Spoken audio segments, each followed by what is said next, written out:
Hey guys, have you ever wanted logs, but you don't have any? You know, but like little ones, you know, for models, because this is a modelling channel. Have you ever done that? Kind of thought, oh, I wish I had like a bunch of logs I could put at the bottom of this, you know, this base for a bunch of trees. You know, I want to have a bunch of fallen wood and things. You know, I want to have a pile of logs alongside my fireplace that I've built, or, you know, outside under a little, you know, like a lean-to or something, or at a market stall, or maybe I just want a bunch of logs because I want to make a bunch of steaks because I've got a load of Bretonian archers and I want to give them more, you know, more steaks, because you get some with the plastic kit nowadays, but maybe you've got some older ones and you don't have those, or maybe you just want to make a palisade wall.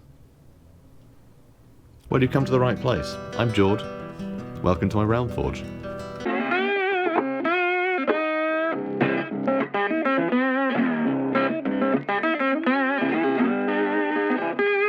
So here's a quick preview of all the things that we're going to need.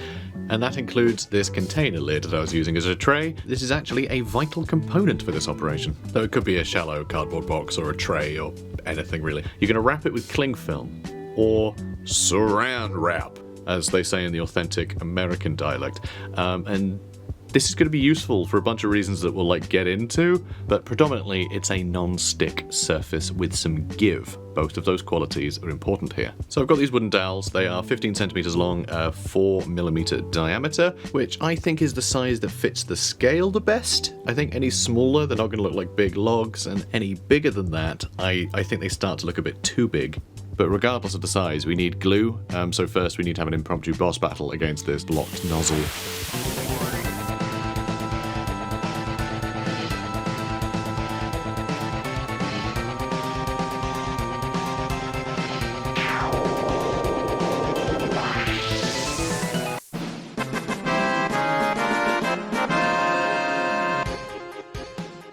Since we're going to want to be able to cut into these logs without it looking weird, we don't want a clear center, so I'm mixing a bunch of paint and ink as well into the PVA glue. It's water soluble, so is acrylic, mixes perfectly well. Use whatever's cheapest or that you happen to have in abundance, okay? Don't waste good quality paint on this. And now we get some pet shop quality coconut substrate, which is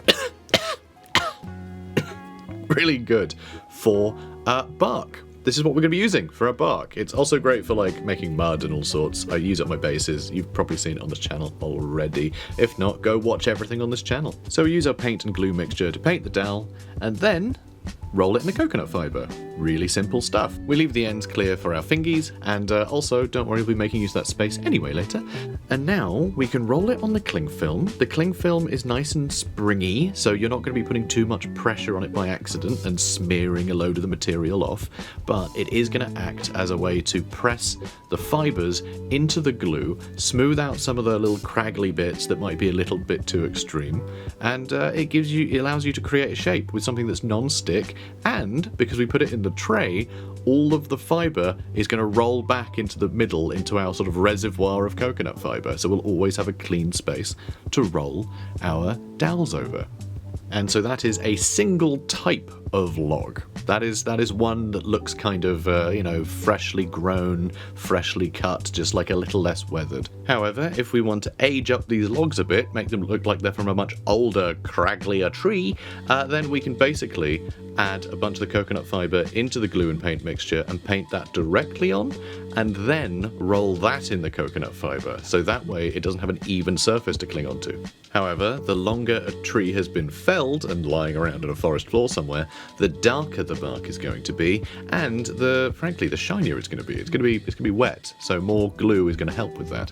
And for these, I'm not going to actually roll them in anything. I'm going to leave them as is, but if they happen to get some of the fresher bark on them, then it'll just look like maybe half of it was in a swamp and half of it was stuck out. Like, who cares, right? It adds that sort of variety, that sort of visual storytelling. You can sort of derive what you want from them, but just having that variance will make it all look more natural. So I'm just going to lean into the mistakes. You know, I'm not going to be too careful about where things go, and I'll end up with better results than if I did it all on purpose. And the beauty of having done all this on a tray is that when you're waiting overnight for them to dry, you can move them aside and you still have your hobby desk if you want to crack on with anything else.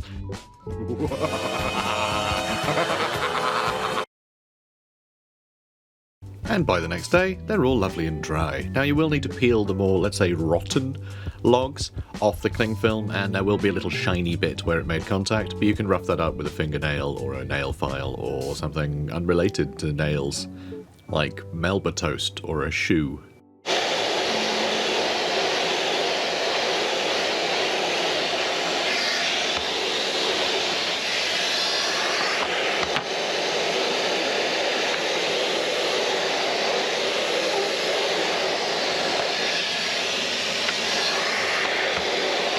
And the reason I made so many of the more rotten looking ones is because I needed some. Here's a whole tub of ones I made earlier. Now that we have that nice variety, we can now cut them in half. We're doing that by placing them inside a mitered block, that's what that thing is called, a mitered block, and cutting them with a craft saw. But I need to measure perfectly in half, so I have a steel ruler for that.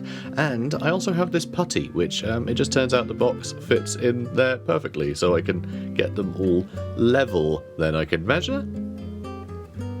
And it turns out I was basically spot on, with that line being halfway. That's into 3-inch pieces, by the way.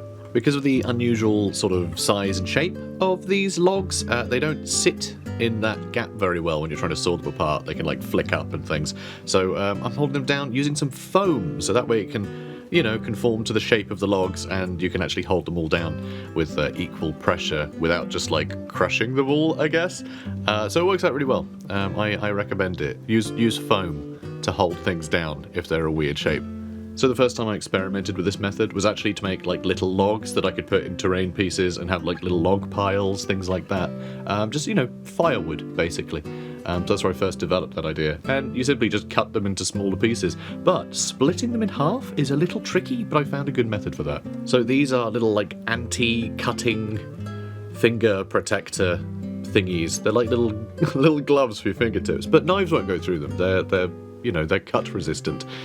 So that is really handy. It means we can do reckless things, and they're not reckless anymore.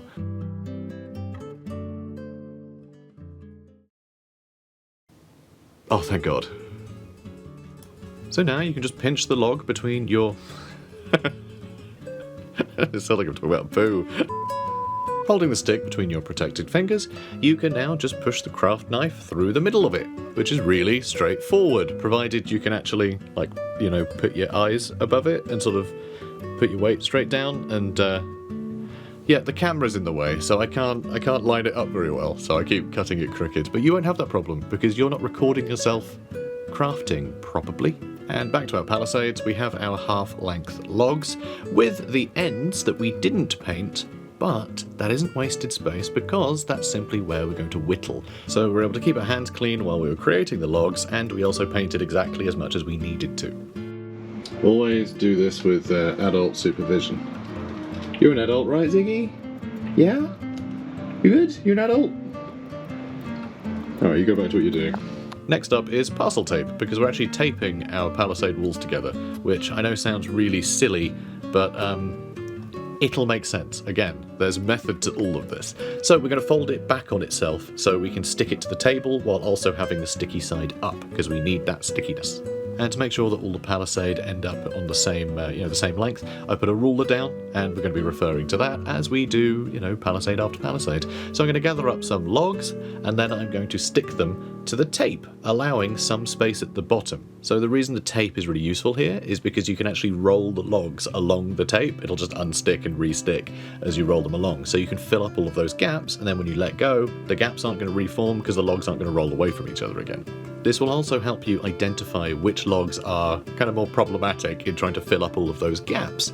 And just like a real builder of a palisade wall would use a hatchet to hack away any of the big lumpy bits of bark that would prevent the palisade from being, without gaps. You don't want people shooting an arrow through your wall at the end of the day. You can just hack away at it with a craft knife, on either side, and then slot them back in. And if it leaves some exposed wood from you hacking away at it, then that's exactly how it would look if it was built by people at that scale. So it respects the materials in a way that lends authenticity to your build.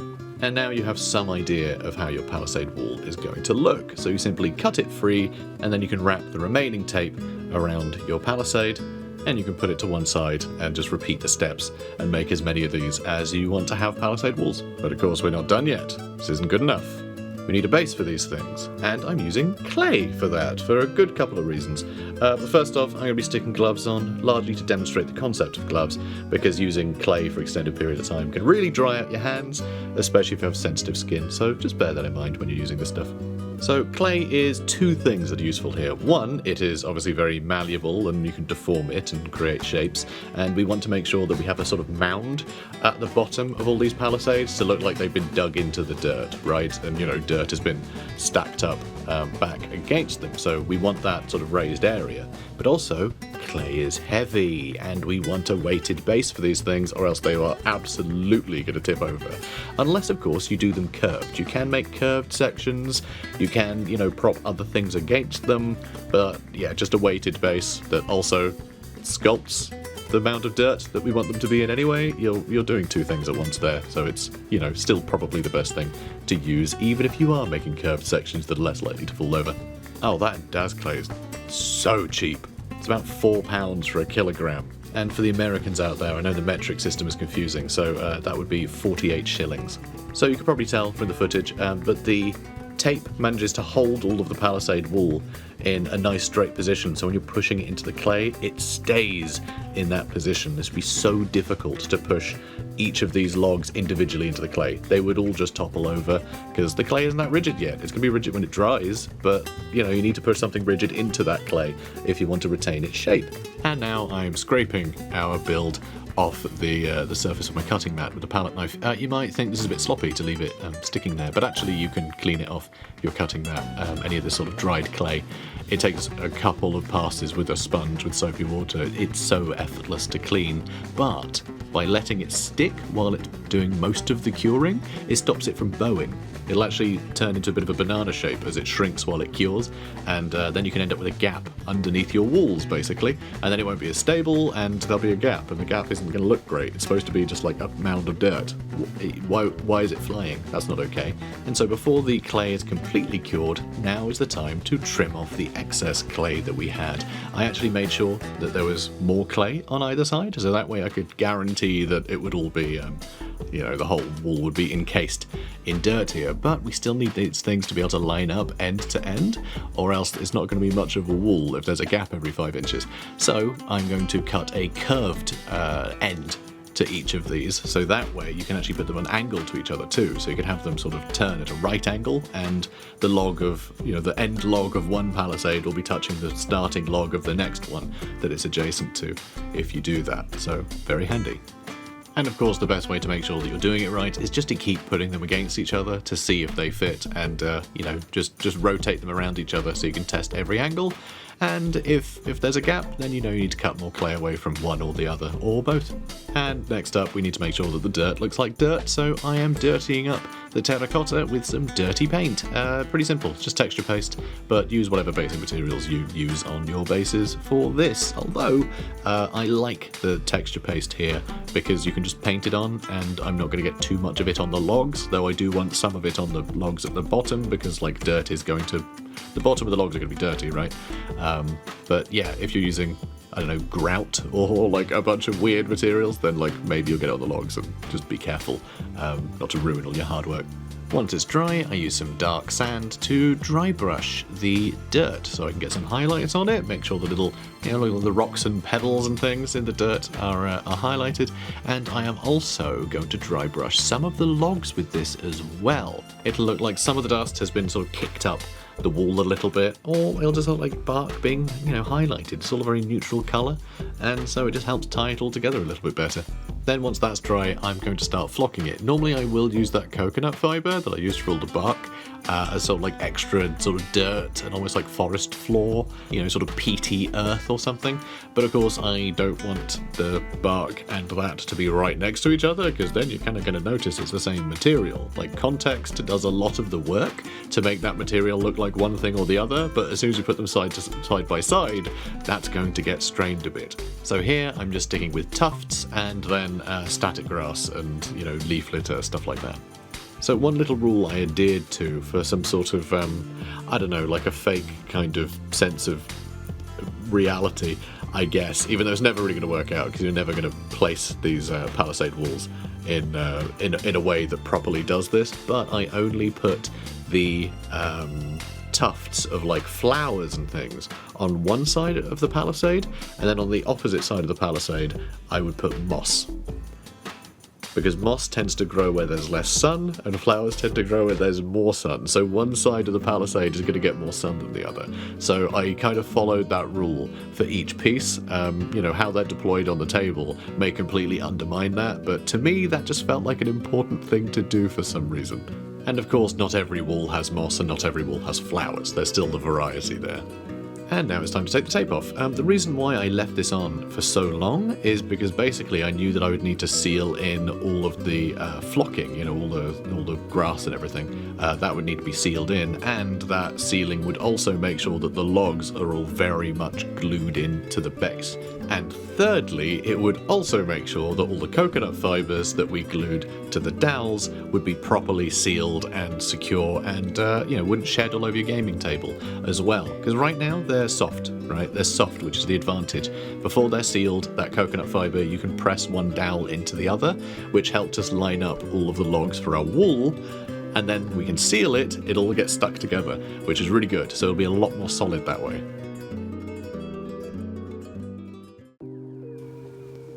Thanks so much for watching, guys. Be sure to share this with your friends if you think they can get a kick out of it.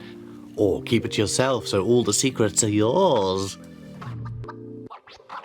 These palisades can actually be dolled up in a few different ways. You might notice a few places where there's rope tied around some of the logs, and that's just needle and thread. I just picked a thread that was the colour of rope. Or you can cut up a bunch of coconut fibre and clump foliage and just stick it to the side. Or do the same with leaf litter. And of course I have to thank my patrons for helping fund the palisade that keeps the zombie hordes at bay. Thank you to Newfie Edge, Neil Nicky, Death Coder, and Conrad Sanders. And to everyone else watching, be sure to comment, like, and subscribe. It helps out the channel a huge amount. And that should about do it for today. There's links in the description for multiple ways to support the channel, should you wish, but I'm not going to give you the hard sell, because I'm a little bit preoccupied. I've got zombies to take care of. Oh, and before I forget, there is more Idler Gork series coming, and also some Mordheim stuff as well. So, plenty in the pipeline. Take care, guys. Have a good one.